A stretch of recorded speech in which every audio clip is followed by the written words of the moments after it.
একবার এক বৃদ্ধ ঋষি তার শিষ্যদের শিক্ষা দিতে একটি বিশেষ পরীক্ষা নিলেন। তিনি একটি ছোট পাত্রে মাটি, জল, আগুন, বায়ু ও শূন্যস্থান মানে আকাশ রাখলেন। ঋষি বললেন, পৃথিবীর সবকিছুই এই পঞ্চভূত দ্বারা গঠিত, কিন্তু এগুলো আমাদের কি শেখায়? শিষ্যরা চুপ করে থাকলো।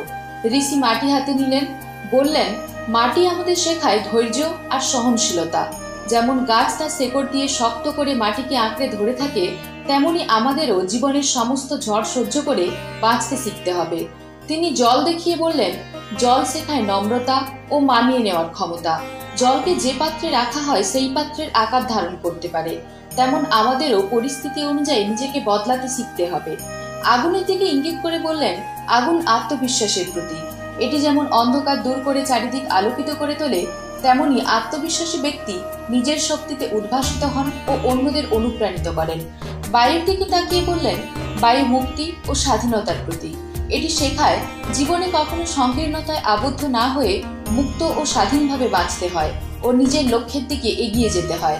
সবশেষে আকাশের দিকে ইঙ্গিত করে বললেন, আকাশ অসীম, সীমাহীন সম্ভাবনার প্রতীক। আমাদের চিন্তাও যেন আকাশের মতো বিস্তৃত হয়। শিষ্যরা বুঝতে পারল, প্রকৃতি আমাদের জীবনের সব থেকে বড় শিক্ষক। অর্থাৎ এই পৃথিবীতে আমরা সবাই পঞ্চভূতের অংশ।